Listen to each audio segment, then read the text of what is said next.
Welcome to our podcast. You're listening to Midnight by Ixon at www.ixonmusic.com.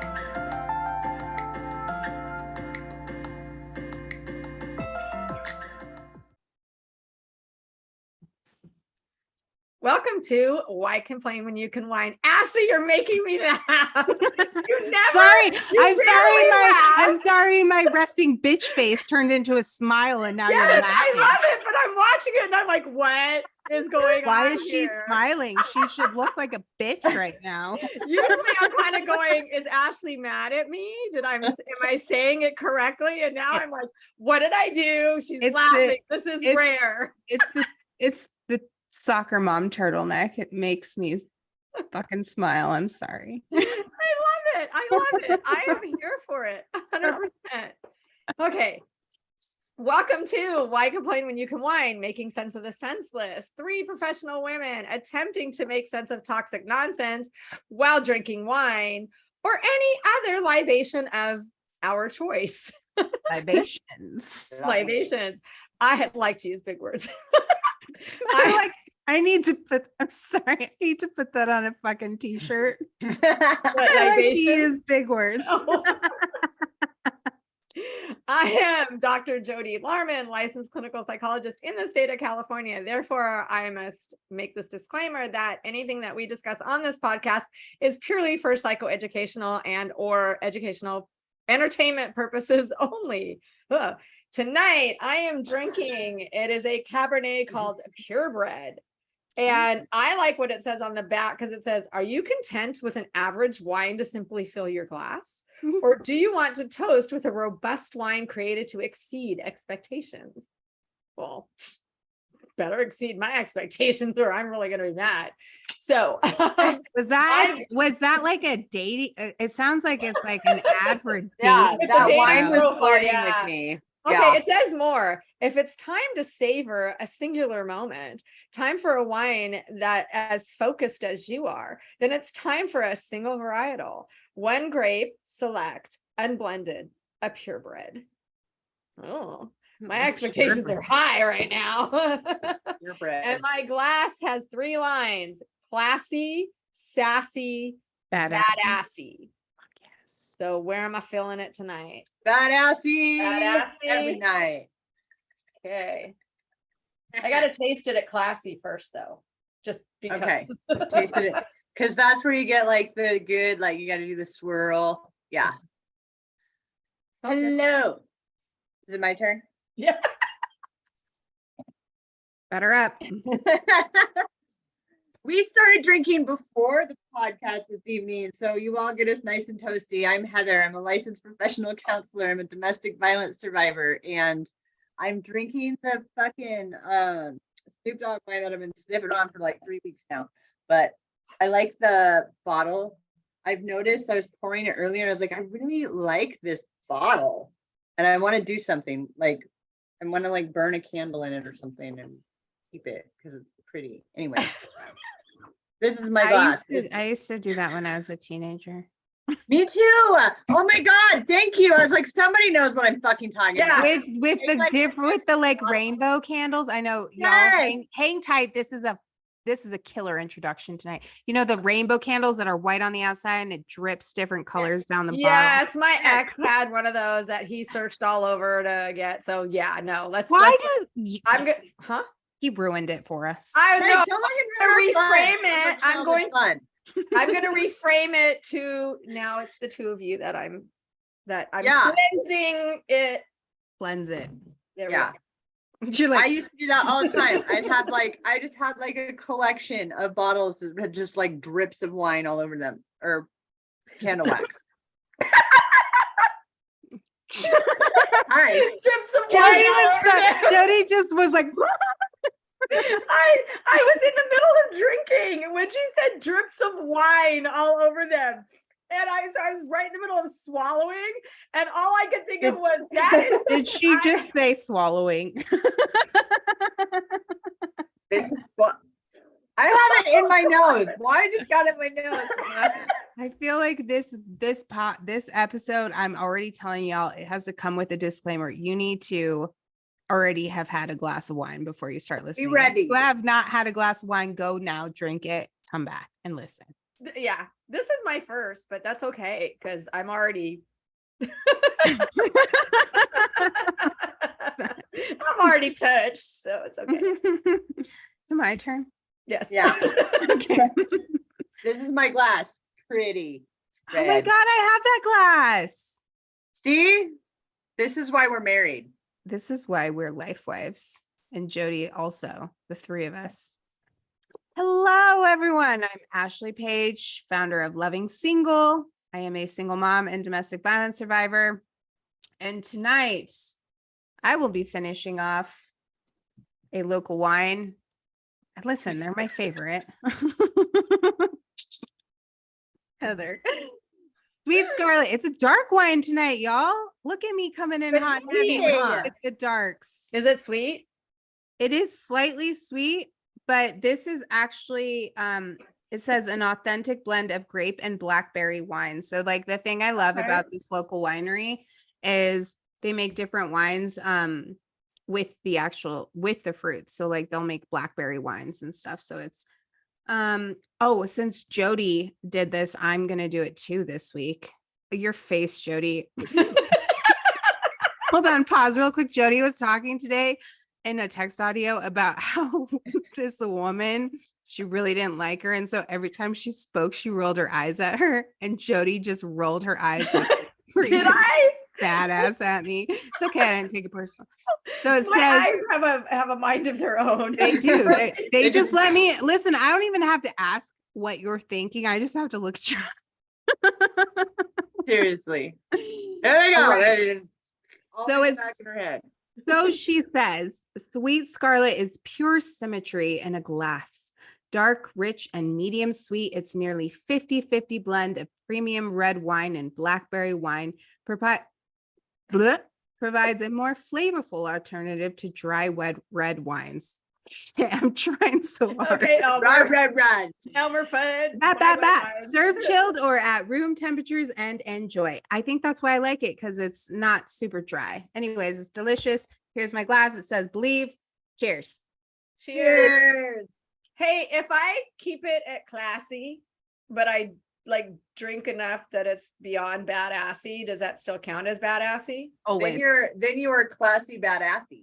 Classy, Okay. sassy, and badassy. I have to maintain my glass. Not on here. That's why why complain when you can whine. If they don't like it, they can fuck right off. Classy, gotta see. That's why I drink with my pinky up. I drink with my pinky up because my pinkies are way smaller than the rest of my fingers. That is adorable. Oh my God. Wow. Seriously. Freak of nature. That is so cute. Adorable. That's like So the it like cutest thing I've ever automatically is seen. up because it doesn't wrap around. Oh, These are my If best you friends. guys I'm not are ashamed of them. If you're listening to this on Spotify, iHeartRadio, Google Podcasts, Audible, anything like that, you gotta go over to YouTube Watch this shit. It's and you classic. gotta, because we greatly appreciate you're listening to our podcast on whatever platform you're listening to, but you do miss out on some facial expressions, etc. Some visual weird you stuff. see them Me on, freezing. Yeah. yeah, but yeah, so Jody's eye rolls. I don't even know I'm doing them, so I've noticed. Yeah, I will say I am like God did something when he was developing me, because I got it all in the girls, and my pinkies and my toes, or my pinky toes, they're really small. It's like I got half, almost all the way done. I went, okay, I'm done. Let's just put the rest in her boobs and we're done. And kind of forgot my fingers and my digits. Oh my gosh, just stop it. He said, I want you to be so extra special that you have shorter pinkies. Adorable pinkies. And my toes. Only feet. Only feet. My Yeah. feet. Only Oh feed my them. gosh. Yeah, now it's even better. Now you'll make even more money because you are unique. Yes. I have what's called Flintstone feet. If you ever watch the Flintstones, Yeah. they have a big toe and then their other toes are like this. And they run with because their toes are all I mean, I watched Flintstones my entire childhood. I never noticed that shit. Yeah. And now I'm going to have to go look. Yeah. I'm gonna have to go look too. I used to wear, I wear open-toed shoes now, but it took me literally 18 years to wear open-toed shoes because I was wearing open-toed shoes one day and these guys that I liked where I worked in the same area, they were like, Wilma, like when Fred Flintstone yells at Wilma. And I was like, what is that? They're because you have Flintstone feet. And I'm like, oh God. Okay. So yeah, I stopped wearing open-toed shoes for like 18 years.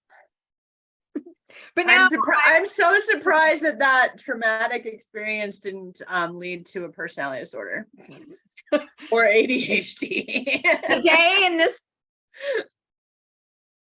you're muted. Damn it.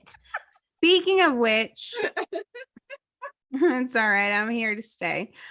Speaking of which, drum roll, please. Tonight's topic is Jody. Well, if you want the official title, I don't know. I'm going to use my title. You go. My title is, why does every fucking thing in today's day and age need to be a mental health reason, a mental health disorder, a mental health issue?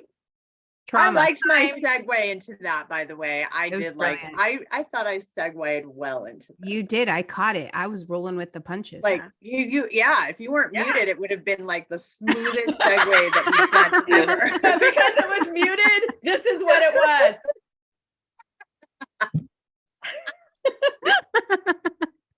Again, you need the visuals, people. You're missing out. Listen, there is no greater therapy than drinking wine and talking shit with your best friends. Oh yeah. And by the way, that little bit of you is probably going to go on TikTok as Thank you. Why you need to watch as opposed to listen. Yeah, you can listen and watch. Thanks. Maybe not. I don't know. I'm just warning you ahead of time. I'm perfectly fine being the butt end of the joke. It's fine. It's not a joke. It's just a demonstration. Oh, we're serious. Jody's like, I'm serious. This is not a joke.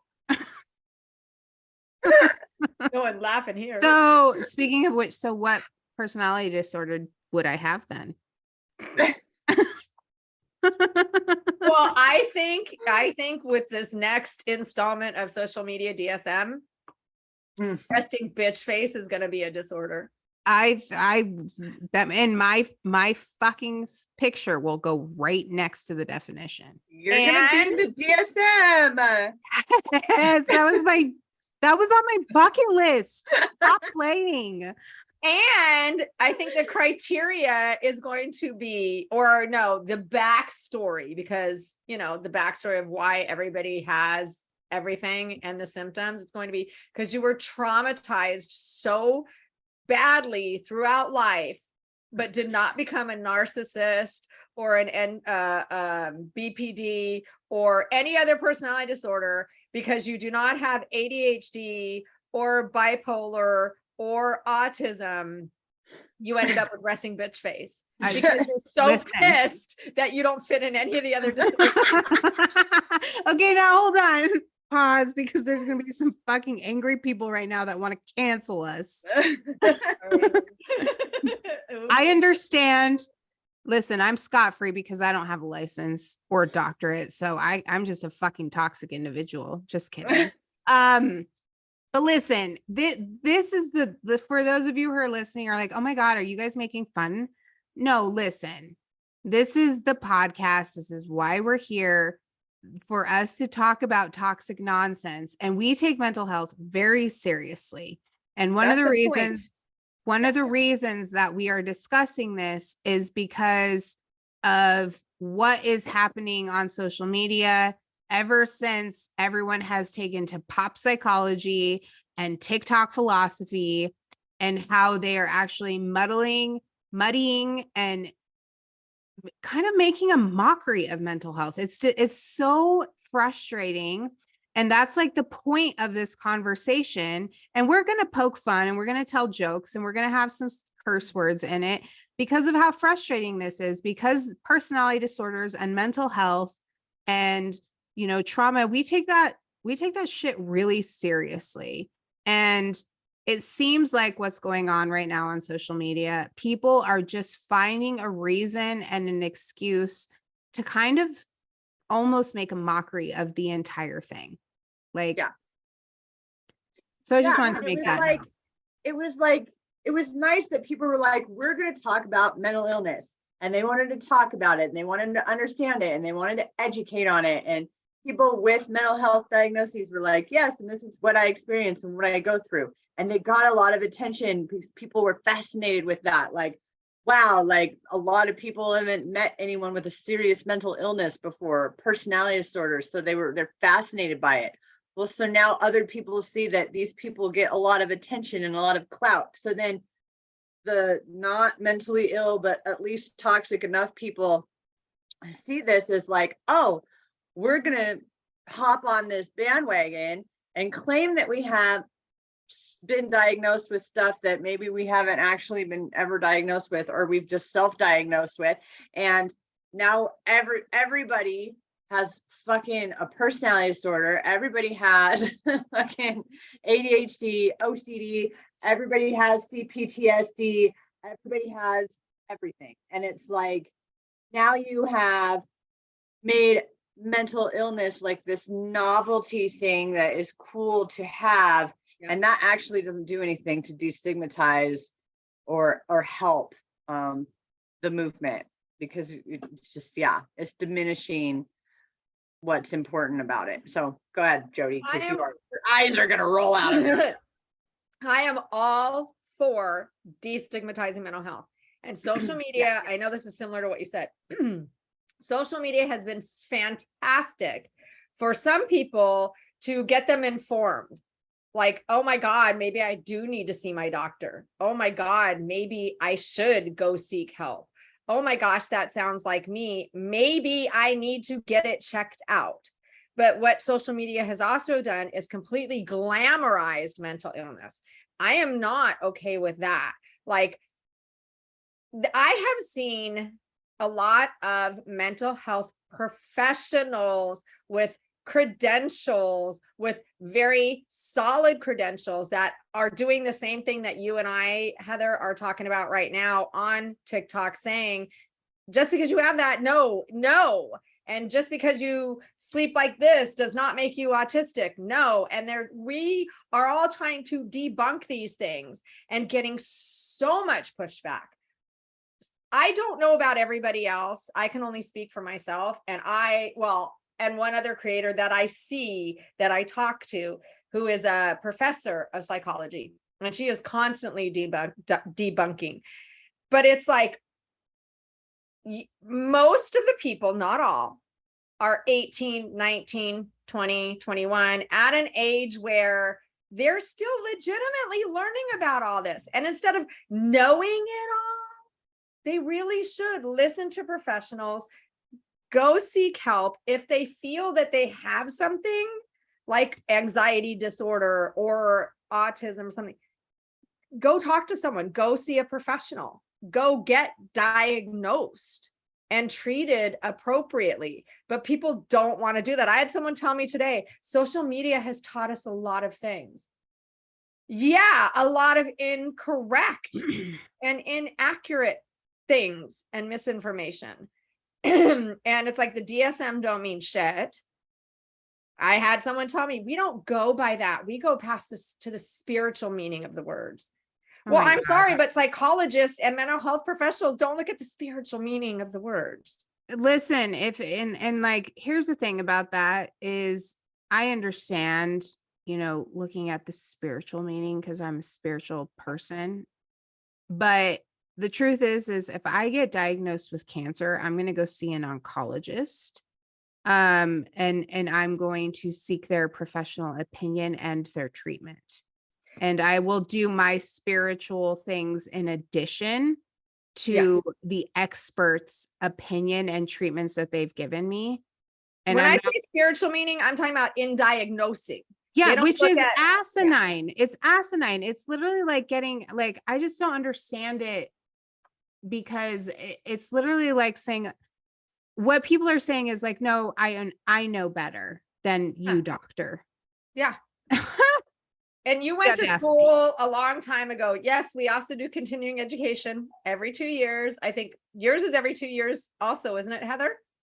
I have to do, I have to get re-licensed, reapply for license every 2 years, but I have to do continuing education every year to have enough hours to do that. So yeah, ours is as long as it's 36 within the 2-year time frame.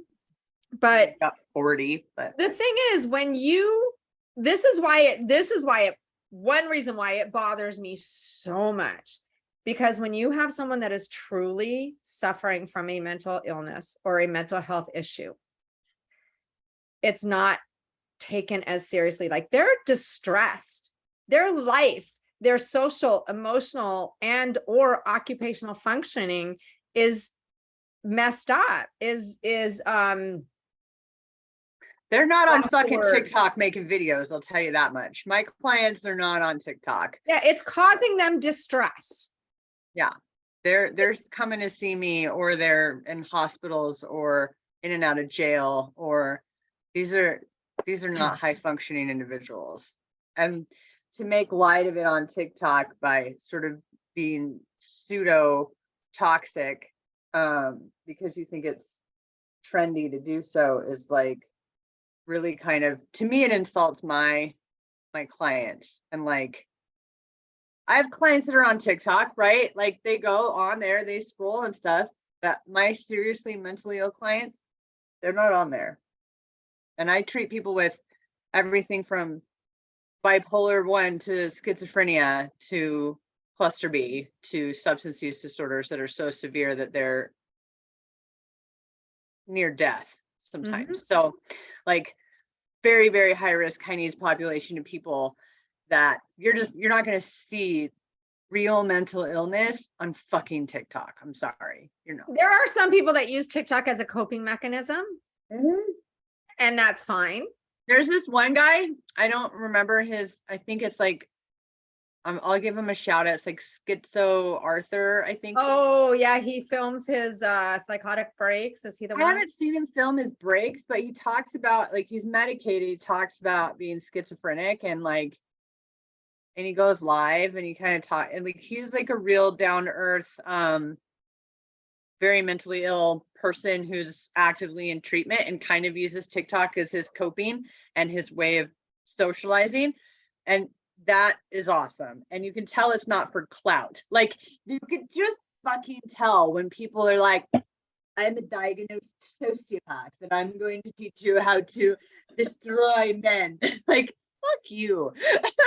I was diagnosed narcissist, and here is my paper. Right. Here is my diagnosed narcissist that says I'm and I am just a criminal that never gets caught. Like, like, fuck you so much. You're muted. Here's the thing, is that people are utilizing their diagnoses as certificates, the same way that Dr. Jody would say, hi, I'm Dr. Jody Larman, clinical psychologist, or the way that Heather, you would say, I'm Heather McClure, I'm a licensed therapist. They're utilizing their diagnoses as a form of a certificate that qualifies them to talk about certain things. Now, I'm going to play a little bit of devil's advocate, because I will say, hi, I'm Ashley Paige, domestic violence survivor. Okay. But here's the thing, like, I'm going to say this really quickly. This is the thing that gets so confusing for the general public, is because when we're talking about things like this, we could almost like mirror it when we're talking about abuse, the same way that when a victim goes to expose an abuser, then the abuser turns around and goes, oh my God, I'm going to expose the victims as though they're the abusers. It's the same fucking thing. And like, it kills me, because then you've got people like this guy that you're talking about, Heather, who is utilizing what they're going through as a platform in order to genuinely connect with other people and to not be stigmatized and defined by their disorder. And they're using it as a way to educate people and also to as a coping mechanism. I like initially when I started my account, it was for my own personal therapy. I was just documenting my journey. I wanted to be a voice for the voiceless. And then you have these people who are like, you like, Heather, as you're like pulling your hair, I'm a diagnosed sociopath, which isn't even in the fucking DSM. Oh, I got crap for that. Yeah, that's another podcast. We're gonna watch her eyes roll. I'm just making her eyes roll for fun now. You know, and that's the thing that a lot of people I don't think are aware of is how we've got people who are being genuine, and then we've got these toxic people over here copying they're copying this kind of like the same script in order to utilize it for clout and for notoriety. And it's fucking disgusting. It's the same way abusers utilize reactive abuse and smear campaigns in order to claim it's almost, it's nauseating, gross out. Especially if you're like a grown ass adult, like the teenagers and like really young adults that are doing it. I'm just like, yeah, you guys, that's kind of what you weirdos do. Like, we're all weirdos in adolescence. We all have a personality disorder in adolescence, period. So like, for you to be acting out in weird ways and like pretending you know things you don't know anything about is kind of normal for your development. So you're gonna grow out of that, hopefully. The ones that are grown ass adults though, acting like this on social media, it's like, you're not doing anything for the movement. You're actually against it. But here's the thing, like Ashley, I am a domestic violence survivor. Now, when you're telling your story, it is your story. You are not telling people this is what you are going to go through. This is what I went through. Like, I know from both a personal and a professional experience. I know from both personal and professional experience about NPD. So I can say, this is what my ex did, but I also know from the 30 years of experience that I have, this is what NPD does. These are the signs, these are the whatevers. Now, coming in and saying, for example, I have ADHD, this is what I go through. I actually saw an NP, nurse practitioner, who said, this is what it's like for me. And that's educating. That is somebody wanting to look and say, oh gosh, it's like that for me too. I should go get checked out.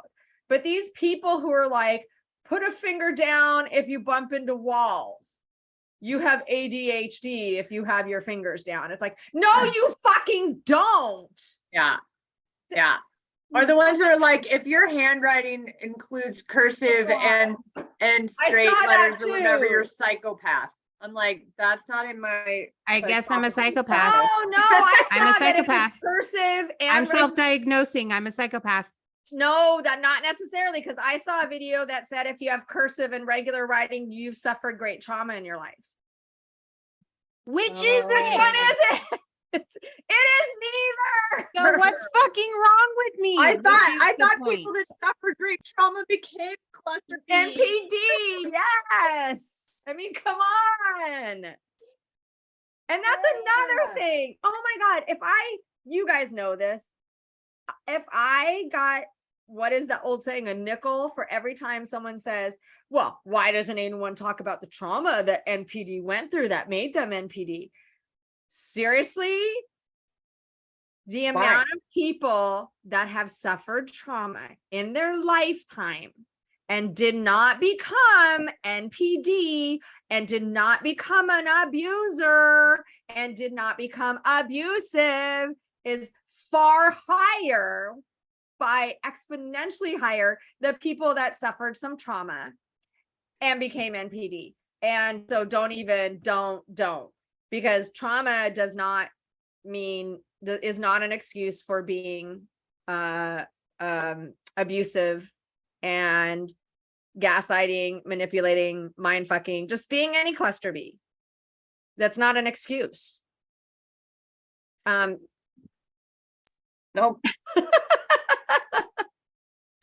So, Nope. you know, it's like, okay, let's talk about the trauma. It doesn't matter right now because motherfucking MPDs don't go to therapy. That's the fucking thing. Trauma. You are a fucking adult.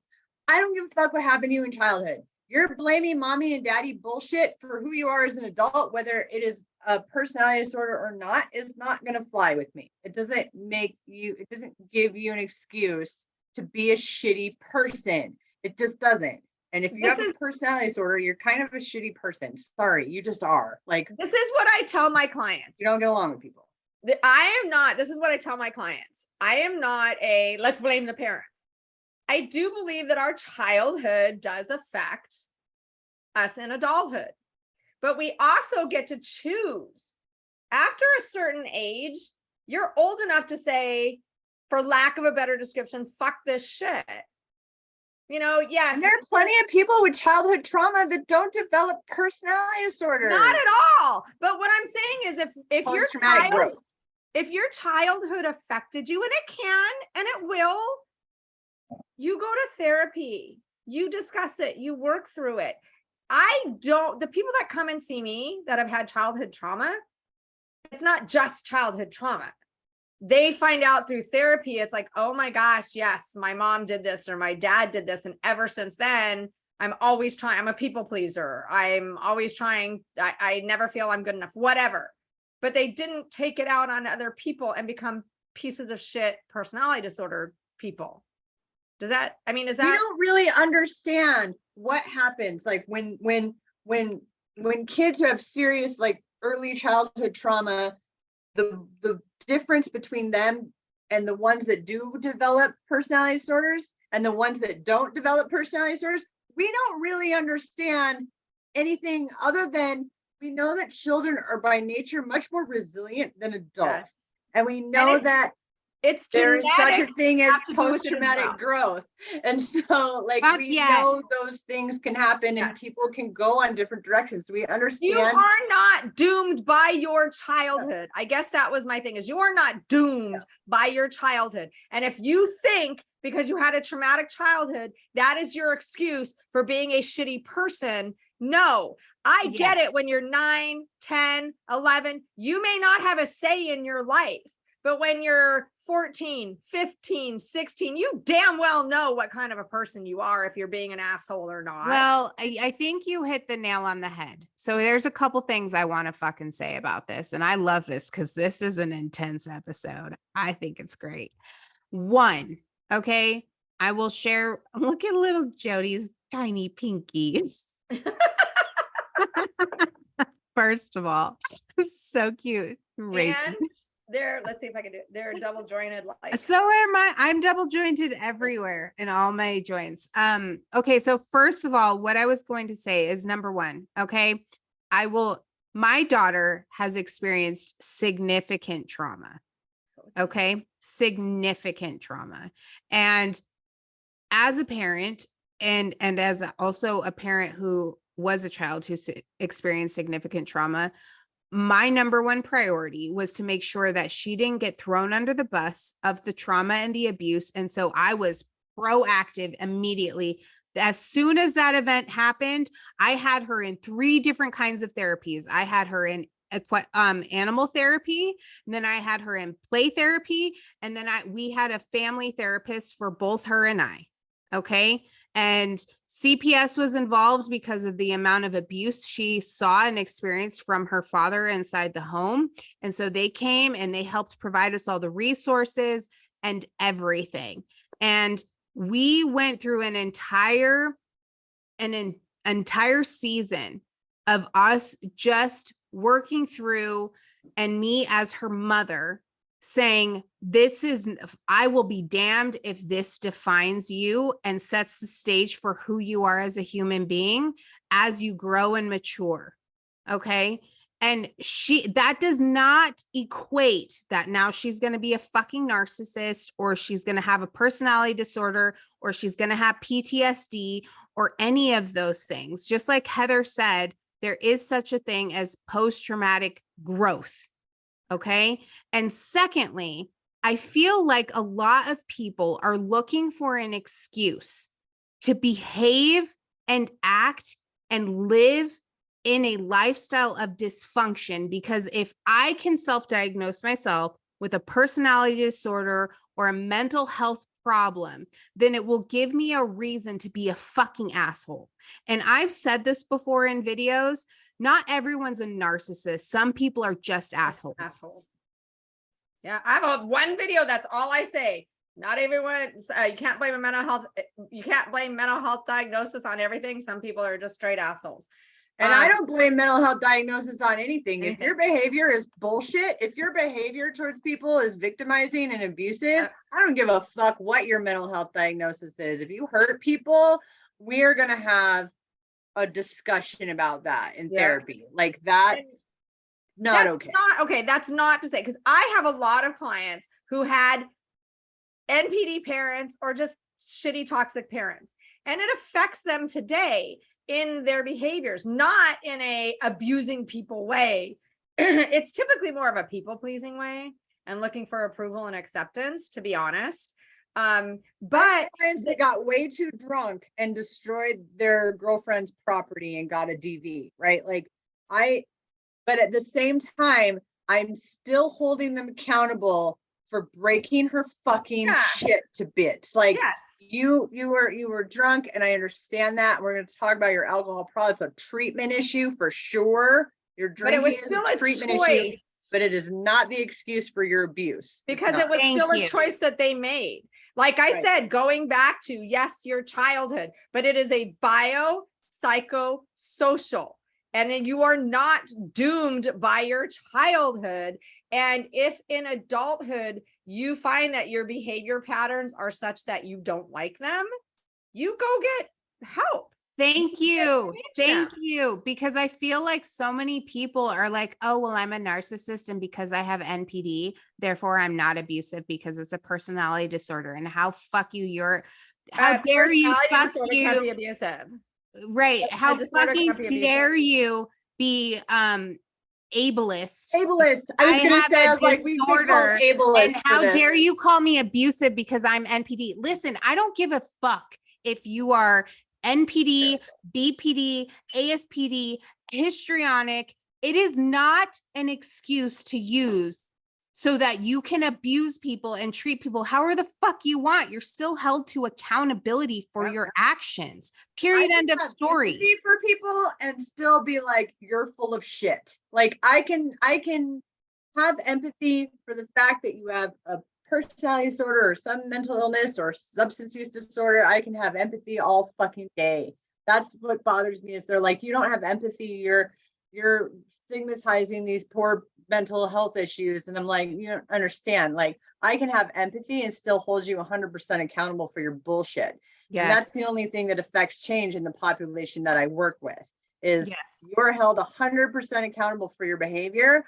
I don't give a fuck if it's reactive to something that you have going on in your mental health, but your behavior is going to be 100% your accountability. Yeah. So, and that, I know people that I know someone who is bipolar and gets mean, angry, verbally abusive when they're in a manic episode. And now they know, and now they don't like that. They don't want to do that. They don't turn around and go, well, I'm bipolar. They say, okay, help. I'm going to go to therapy to learn how do I recognize when I'm going to cycle, be on medication? What can I do so that I don't do those behaviors? People with true mental illness and mental health issues don't want to feel badly. They don't want to harm other people. They don't want a reason, an excuse to harm other people verbally, physically, emotionally, mentally. So they don't want to be able to say, yeah, I'm NPD, so I hurt people. They say, I don't like my behaviors, How can I change them? Because it is affecting my life and Yes. other people around me. This isn't working for me. I mean, Right. it's the same thing as, for example, me saying I was molested as a child and I was essayed on multiple occasions and I went through domestic violence, and therefore, because of that, I can behave and treat people however the fuck I want. And you could be a horrible mom to your kid because, No, hey, that's what your role model was. That's what your life was. That's my trauma. It's my fucking childhood trauma that's caused me to act this way. And let's just say there are some people who honestly realize that they are not great parents because that was their role model. So you know what they do? They go get help and say, I want to be a better parent. I don't want to be a parent to my child like my parents were to me. No one, I don't want to say no one, I don't like to use absolutes, but people don't typically want to repeat the cycle. They want to stop that cycle. They're not looking for an excuse to continue that cycle. And when they continue that cycle, they don't blame, well, I'm NPD or whatever. Right. They will, if they do something that they see as a pattern that they don't like, it's like, oh shit, I need to get help. Exactly. Well, what about the trauma I went through that brought me here? I'm just going to go on TikTok and tell everybody they have no empathy for me. But here's the thing is like those people that utilize that narrative and then they fall back on the excuse of, oh, you have no empathy. I just do a Dr. Jody eye roll because the reality is okay, well, since you're so self-involved about people experience empathy for you, where's your fucking empathy in regards to how you've treated people? But hey, I'm only treating people the way that I was traumatized when I was brought up. Which is exactly what every single abusive personality utilizes in order to excuse and justify their behavior, because it's not about the person that they're affecting. It is about them and their feelings, which is so incredibly narcissistic. And here's a question. Okay, let's talk about your trauma. If you are, let's say, 18 years old,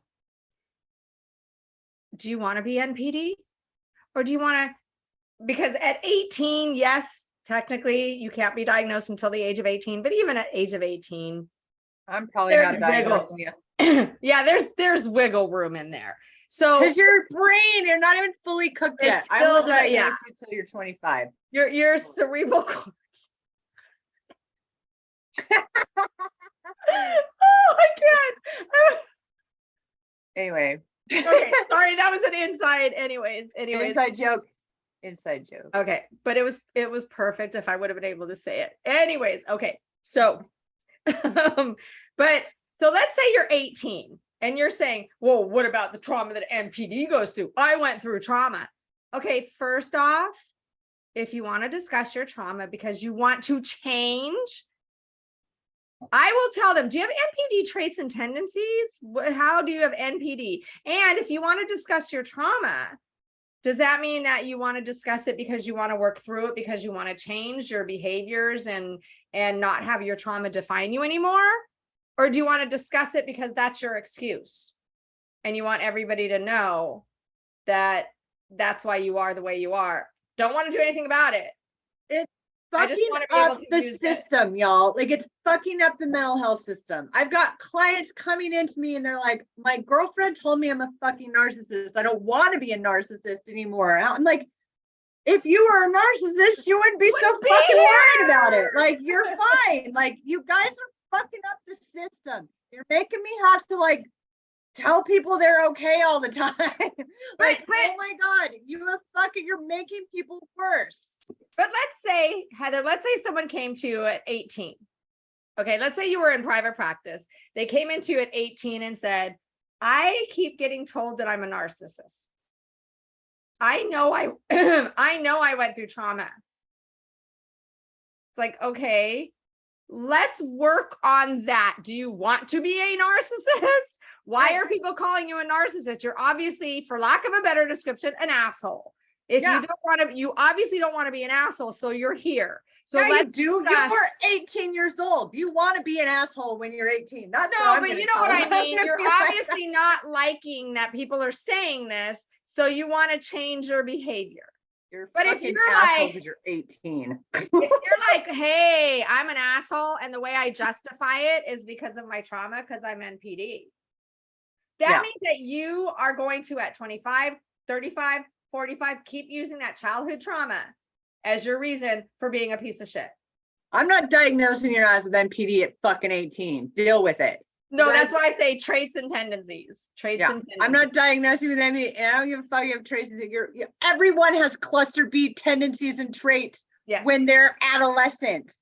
Even as adults, we can as adults too. They just but like theory. In adolescence, you literally have no identity. Your identity is all fractured and fucked up, which is like all of cluster B. All fucking no sense of real self in any of the cluster Bs, right? So you're doing normal developmental stuff as an adolescent, trying to figure out who you are. So you act out like a fucking cluster B sometimes. Yeah. Do not start fucking diagnosing yourself with cluster B when you're an adolescent. I won't do it. I don't care. Not until you're 25 and up. And But even then, I need to see a long-lasting pattern of fucking behavior to give you a fucking diagnosis. But those people who are the ones that are going to be at 35, 45, 55 assholes blaming the trauma that they may or may not have suffered as a children, because that's what they were told. They had the opportunity to go get help, go get therapy, work through that trauma, define that trauma without, and you know what? If you ask them a lot of times what that trauma was, they don't fucking know. No, because you know, you fucking, one, your brain doesn't remember some cool shit that's happened to you anyway, and that's for a good reason. And two, probably nothing really fucking happened to you. So my parent was a narcissist. Okay, if your parent was a narcissist and you know that that was toxic for you, why are you doing it? This is another blame the parents episode. I don't hear that either. Like, I don't give a fuck if your parent was a narcissist, honest to God. If your parent was and still is a narcissist, we could talk about how you're going to manage that relationship, but you are not going to use that relationship as an excuse for you being a piece of shit. Yeah, because like when you were 6, 7, 8, you didn't have a choice. You're now 28, 38, 40, you got a fucking choice. Hey, and that's the reality of this is, okay, if you come to a realization of, holy fuck, you know, like, for example, let's pretend like my daughter in 20 years goes to a therapist and she says, listen, I experienced significant trauma as a child because my father was abusive. My mom was a single mom, and she did the best that she could, but there was dysfunction in my household with my parents. Okay. That's one thing. Now, if she utilizes her experiences from the ages of 0 to 9 as a reason and as an excuse to then go be abusive, that's a fucking different thing. That's my point. I mean, it's no different than me being a domestic violence survivor and saying, listen, I lived in abuse for 13 fucking years. This man hired someone to kill me. He almost killed me. Like, I had broken bones and black eyes. And because I lived in this abuse, I can just treat men and treat people however the fuck I want. No. Where's your self-awareness and your own accountability and responsibility? Grow the fuck up. I'm sorry. Exactly. And that's why I think it comes from like a lot of adolescent stuff. Like, I really think a lot of this stuff that we're seeing on social media is coming from a very adolescent place. And because there's a lot of adolescents on TikTok. So, but the grown ass adults that are buying into it, I'm like, you all are concerning me. Because at this point, you guys should have some like critical thinking skills. And here's the thing too. No one can define what trauma is to you. You define what trauma is. I can't say, and honestly, Ashley, you can't, oh, Naya, you went through trauma. Naya can say if she went through trauma. It was trauma to you, and it was trauma for you to see your daughter go through it. But for your daughter in 10 years might be like, I didn't have a traumatic childhood. And then it's not up to you to say, oh, yes, you did. Because that's a good point. That's a good point. You know, I think, well, and I think too, that's a lot of where a lot of damage is done, is because especially on social media, it's people who have gone through traumatic events, for example, like my daughter, like, and she's utilizing that as, like Heather said, post-traumatic growth. And she's saying, I went through this and I'm utilizing, it as a stepping stone for empowerment to help others. And, my mom was really proactive, or I was really proactive. My school was really proactive, and it didn't have to traumatize me. And it didn't. It was a horrible situation, but it didn't traumatize me. I don't get to turn around and say, oh, yes, it did. Then convince her that, oh, yes, you have all of this trauma, when she actually like bounced right back from it and was resilient. I see a lot of that shit on TikTok where people are like, I'm fine. And then people are like, no, you're not. No, you're not. No, you're a codependent. I had a client many years ago, back in the 90s. She came to me and she was distressed because she's like, I'm having a great life. I'm successful. She was in her like mid to late 20s. I'm doing well, but I was molested at 3 years old. And everyone keeps telling me I'm not okay. And I said, and I need therapy. And I said, okay, if you honest and truly take a couple of days to think about this, if you honestly and truly are okay, it doesn't bother you, it's not affecting you, then it doesn't matter what the fuck other people say. However, if it is affecting your social, emotional, occupational, your relationships around you, and you're not seeing it, that's a little different story. Like if they're telling you, come on, we're having a hard time being around you because you keep talking about this or that or acting this way or that way, that's a different story. But if you're successful, you've got straight A's in college, or you're doing well at your business or whatever, then they cannot tell you, oh my God, just because you were molested, you need to go to therapy because you're traumatized. My son was molested. The minute I found out, I believed him from the very second he told me. And it was off and running to take care of this. And from the minute he told me, like when we went to the police station, they hailed him as a hero. When he went to the courthouse, he was 8 years old. They hailed him as a hero. And it was like, what a great thing you did. This is great. And he was like, okay, they got to stop. He was embarrassed because they were like, you're doing so well. Now, if I talk about it, I've asked him today because someone got really mad at me when I was talking about this on a live, and they're like, that's not your story to tell. And I'm like, excuse me? My son knows I tell this story. I have asked his permission to tell this story. But when I ask my son, do you remember? He's like, no, I don't. And I am not going to sit there and, okay, well, this is what happened. So, you know what I mean? It's like, it was taken care of. It was addressed, and it was treated appropriately. And if to him, it's overdone with gone, it's overdone with gone. Now, does it still affect me? Well, yeah, but it's not my life. It's his life. And are you healed from it? Like, are people changed from this shit? Yes. Like, it doesn't mean it's like affecting people all the time. It doesn't mean people are walking around like triggered on like 24/7. Like, I have all this fucking trauma and I'm affected by everything. Oh my God, that smell. Like, it's just fucking too much. Like what's happening on social media. Like, it's so much. Like, oh my God, I haven't folded my laundry. I have ADHD. Like, fuck you guys. Calm the fuck down. Like, I have ADHD clients that have to be medicated, and it's with really strong meds that are controlled substances, and they have to pee in cups all the fucking time just to make sure they're not using meth at the same time. Like, this is serious fucking shit, you guys. And when you're going to fucking doctors and faking bullshit so that you can get stimulant medications or pain medication, I don't give a fuck.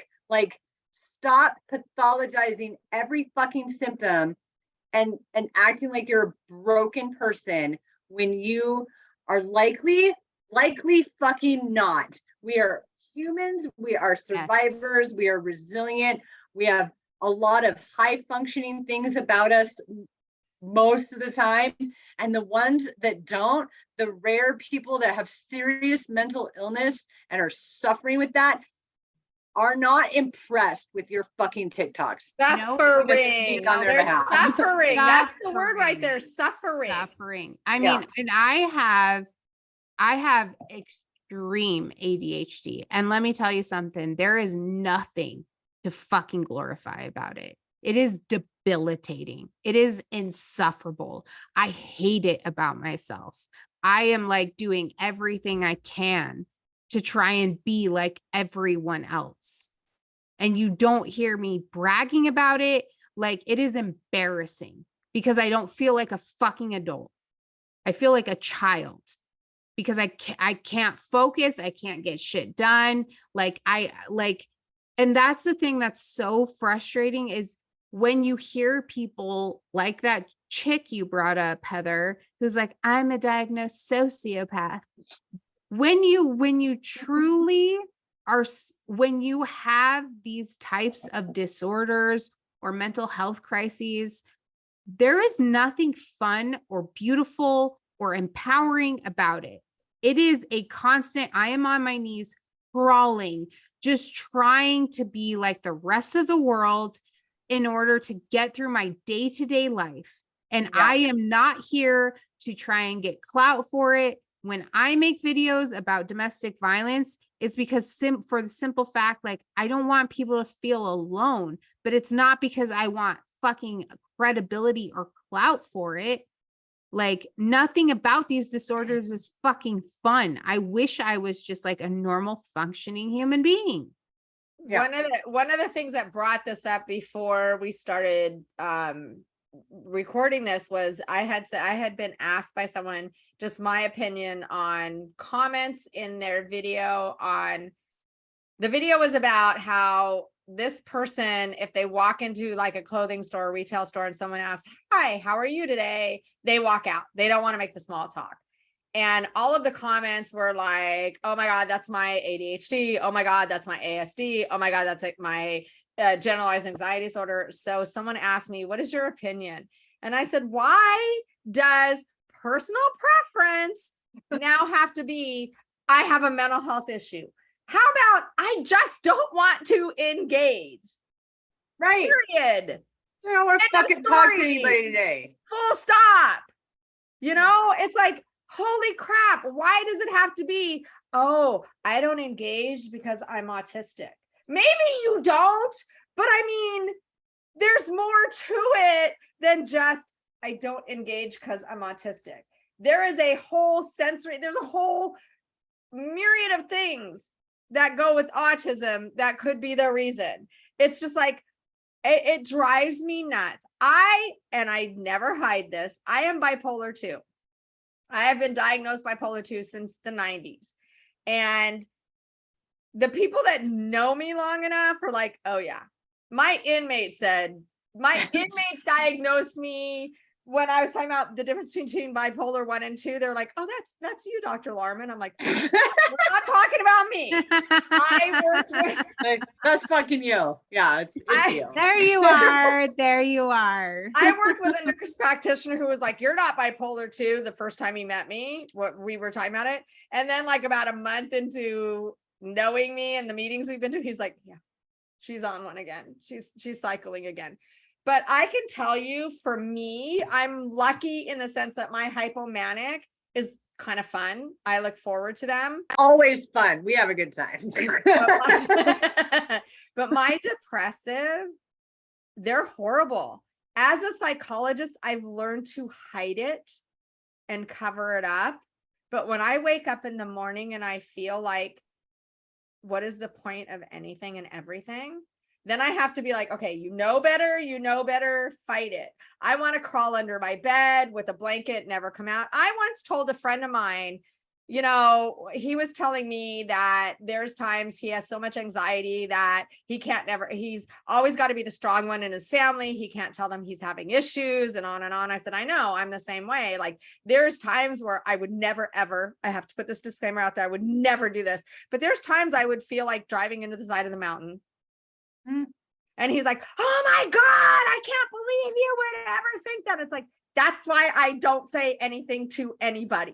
That's a normal thought for a lot of people though.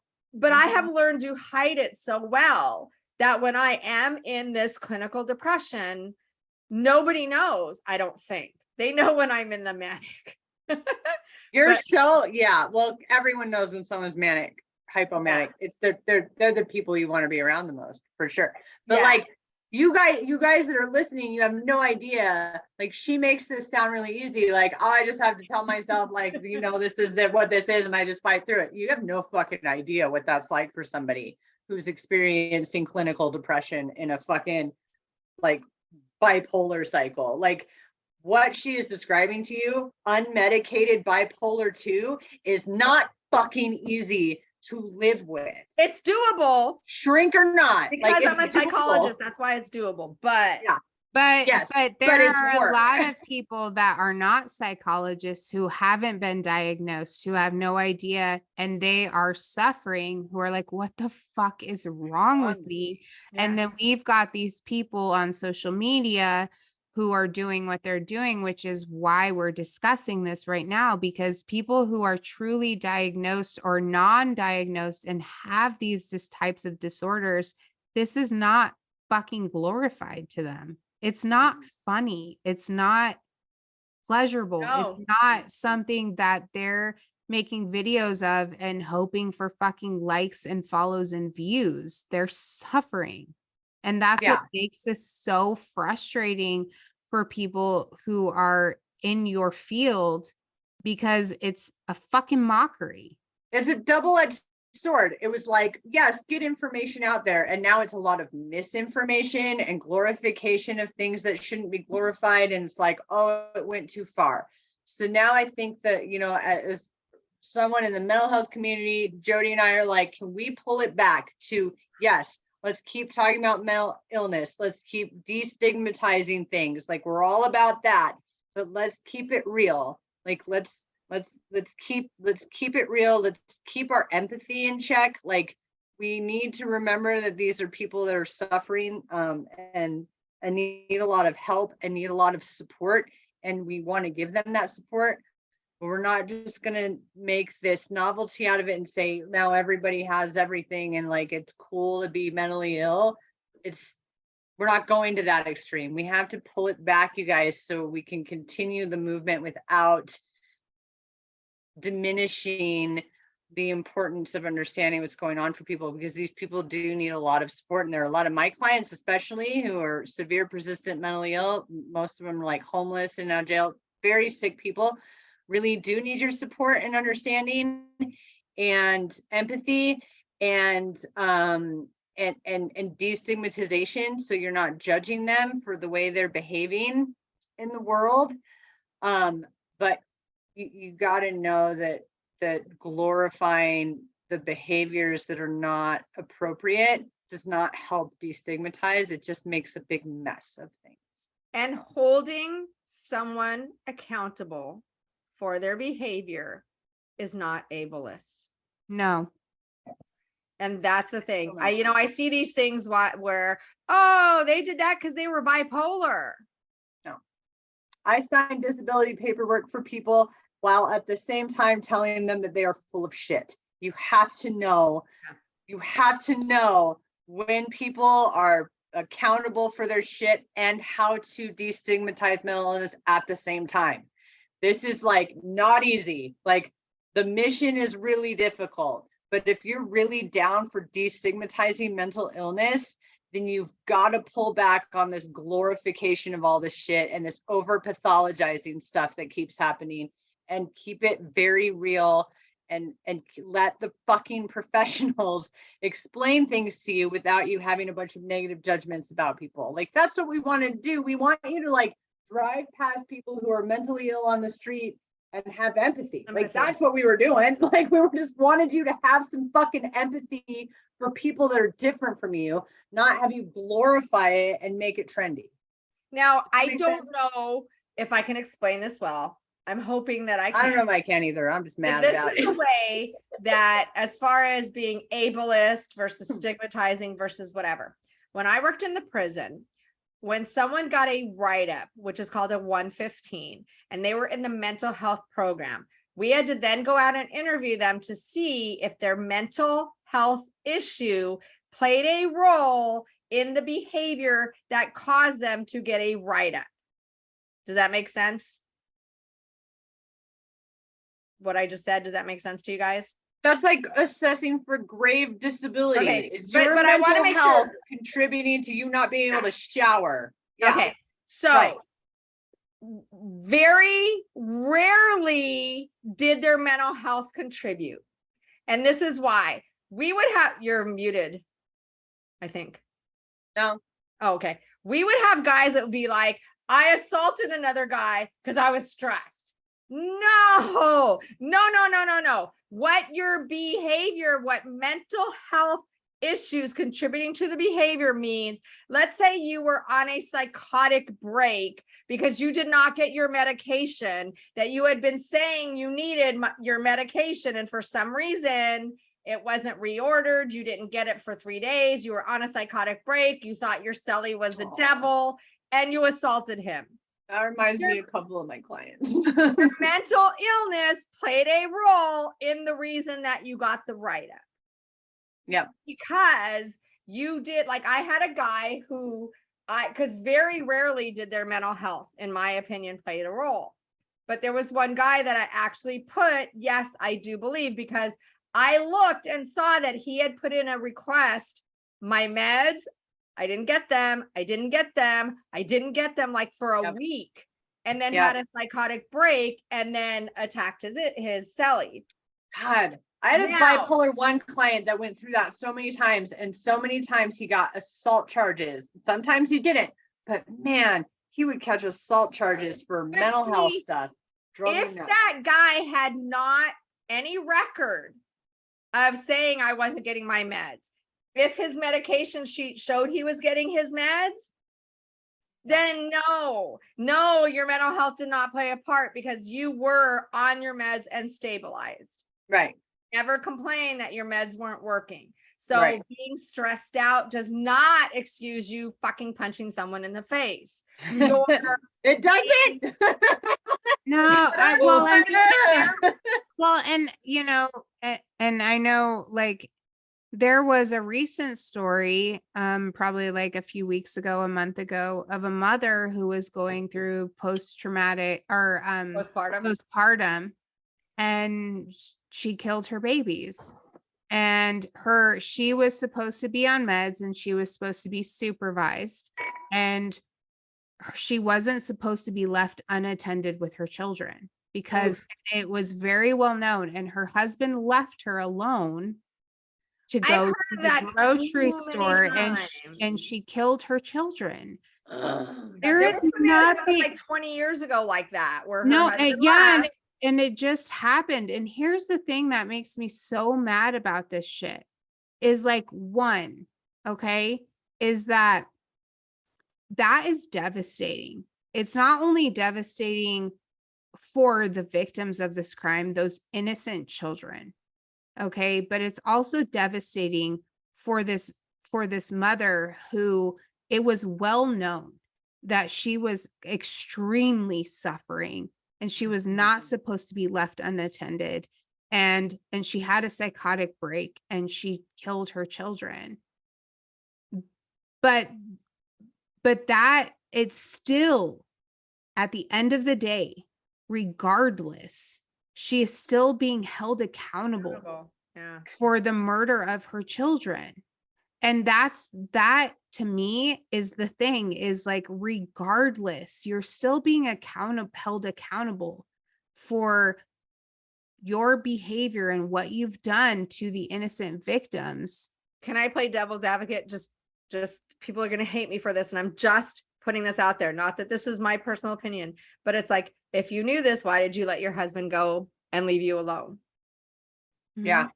I'm not. And then there's the part of me You that's know. like, why the fuck are you leaving her alone, dude? Right. You fucking know too. You and got that's- educated. I know you fucking knew. And that's the thing though, is like when you're dealing with someone, you know, like double devil's advocate, when there is someone who's not in a position to make that decision, you know, who is also at fault for this, Yep.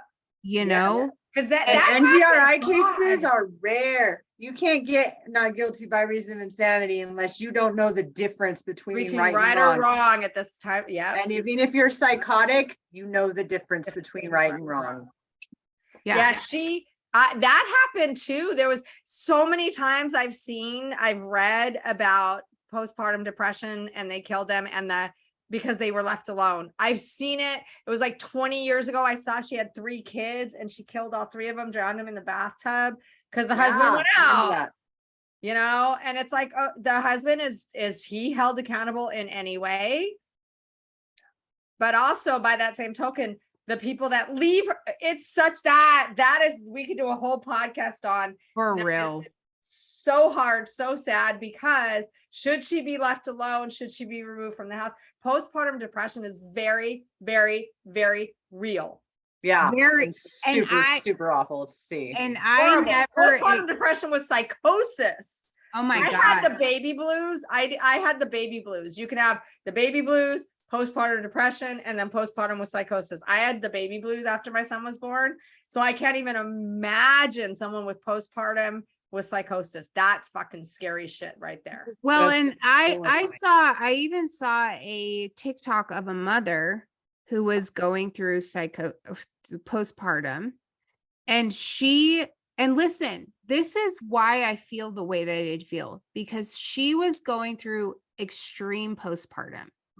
And then she went and sought help from a professional who said that she was dealing with psychosis. And she, even in her psychosis, made a decision to remove herself from the household and from the baby in order to protect the child.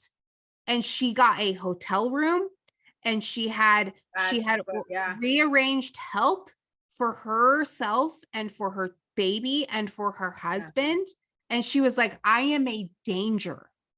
I am going to hurt someone. I'm going to hurt the child. I'm going to hurt myself. I have to get as far away as fucking possible. Yeah. They don't always have that level of insight.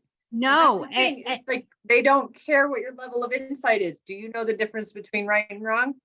Then they don't give the courts don't give a fuck. The legal system won't care. And that's why I get so angry on conversations and topics like this, because we have people at a low level who are saying, oh, well, now I can utilize this as an excuse to behave however the fuck I want. Yeah. And we have people out here who are like this mother that I'm just talking about, who is going out of her fucking mind because she feels like she's evil and she's wicked because she's going through something she can't fucking control. And she has to physically remove herself from her newborn infant and her husband. And in my opinion, I'll give you a fucking standing ovation for being aware enough to make that decision.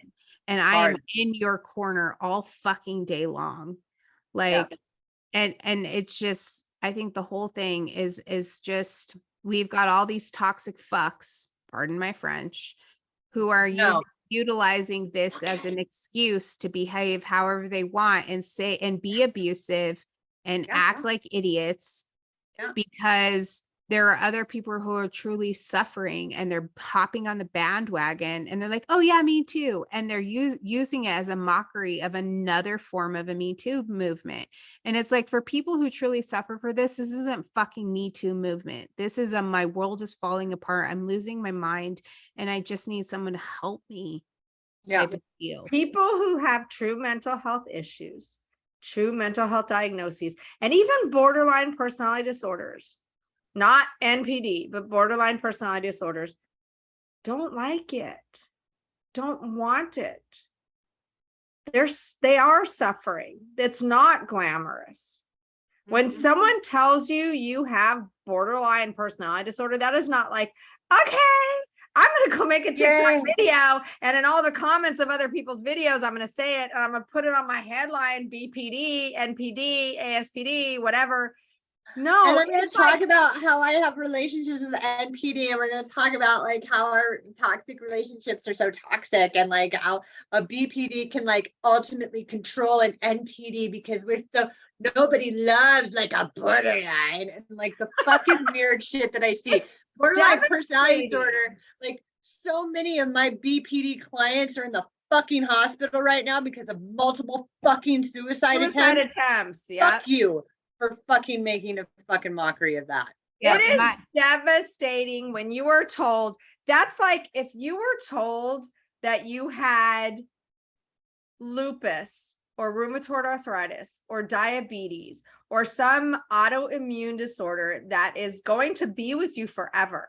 It may or may not be terminal. I mean, I don't know, because I know that people that don't take care of their diabetes, it could kill them, whatever. But let's say you were given a diagnosis that wasn't a quote unquote death sentence, like terminal cancer or whatever. You're given a diabetes, something that is not good, but you can live with it. You don't run around going, whoa, now I'm going to make a TikTok video and I'm going to tell everybody and I'm going to say, I'm diabetic. This is what I do. This is the reason why I pee 800 times during the night. And when I don't take my insulin and I start being rude and mean and bitchy. I knew this lady that was the nicest lady in the world, but her blood sugars got so high one time. She came into work and was cussing people out and the rude. And it was like, okay, we got to get her to the doctor. Something is not right. And oh my God. Yeah. The cops were called on this guy in a parking garage when I was a co-responder, and he was having a blood sugar episode of sorts. Yeah. And he was in a full blown psychosis. He had no idea where he was. Yeah. And then as soon as he got a shot, he was much better. But it's like, they don't make videos and glorify that. But in mental health, it's like, okay, yeah, I'm going to give you a diagnosis. It's BPD. It's like, I got BPD. Sorry. Like, I'm going to continue saying fuck you to all you people. And then I'm going to sit here in the comment section of everybody who talks about NPD going, I got BPD and that's what it's for. And then you suck and you're ableist and all of that. Yeah. No. Well, and I know and I want to be mindful of our time as we wrap up. So like, what can we as a collective do in order to be aware of this issue and to not contribute to the problem? Okay. First off, if you are feeling any distress mentally, psychologically, spiritually, if your social, emotional, and occupational functioning is suffering in some way, please seek mental health help. Again, you can get free mental health help. I'll look up the website in a minute, and seek mental health help. Don't go to TikTok. Any kind of social media might be great to say, that's what I'm going through. That might be what I have. Please get a mental health professional's diagnosis. Please. There is no shame in the therapy game. Therapy is wonderful. It's amazing. It's awesome. If you find that person that you click with, it is literally life-changing. So please, if you are feeling any kind of emotional distress, or it is affecting your social, emotional, or occupational functioning, or if you feel like, well, I had childhood trauma, go get mental health help. Heather. Otherwise, shut the fuck up. I'm like, if you want to, seriously, otherwise shut the fuck up. Like, I'm so done listening to people on TikTok who actually are just like spewing nonsense, but aren't actually engaging in any mental health services or getting any help. Like, if you're actually engaging, you're actually in a formal diagnosis, you want to be on TikTok, you want to share experience, good on you. If not, shut the fuck up. And if you have a family member, somebody that you think has a mental illness or has been formally diagnosed with one, get involved. If you want to really destigmatize mental illness, get involved in real stuff, not TikTok, social media garbage, clout chasing shit. Go to like the National Alliance on Mental Illness, NAMI. They're like there's like local chapters in every state in the United States. Like, get involved. They have support groups for family members, for people who have mental illness. You can learn, you get a lot of psychoeducation from them, a lot of resources, a lot of like genuine human beings who have mental illness or have family members with mental illness are involved in that and involved in the movement of destigmatizing mental illness. Get involved in like a real way, not in like this pseudo TikTok garbage way. Okay. Free mental health in your state, any state, you can go to https:// www.freementalhealth.us. So all one word, freementalhealth.us/state/ whatever state you are in. California, Colorado, New York, Florida, you just put it in there and it'll bring up free mental health in your area. People don't want to do free mental health because it's community mental health. They're like, they're horrible. No, I did community. That's where I work. I work in community mental health and I'm really good at what I do. I worked in community mental health. I worked in community mental health. So we're getting our student loans fucking forgiven. Like we're in the trenches because we don't want to pay our student loans back. So just because it's free does not mean doesn't mean we suck. What is the word I'm looking for? I can't think of it because I've been drinking. But anyways, subpar, but that's not the word I'm thinking of. So if you have insurance, there's you get all the same training. Another thing is if you have insurance, people will say, and I've heard this way too many times, yeah, but I live in a small town and everybody knows me. And so they know my family. So I don't go. There is now telehealth. I do telehealth. I work in California. My license is only in California. However, sorry. I work in California. So I see people 8 hours away up north, 10 hours, 3 hours, 4 hours away down south. You can find someone that does telehealth that has no freaking clue because they are not in your county or city. They may not even be in your state. They can be licensed in your state and in another state. So there is no excuse unless you want there to be one. On that note, we're going to have to wrap it up. So remember, you can email us on wcwycw1@gmail.com, or you can put a comment in the YouTube, or what was it, Ashley? There was one more place that you can go to lovingsingle.co and then click on podcast, and you can submit a recommendation for a wine glass. Yes, all kinds of a topic for discussion. Yes. So lovingsingle.co. We love you guys. Thank you for joining us on this episode. We will see you next week.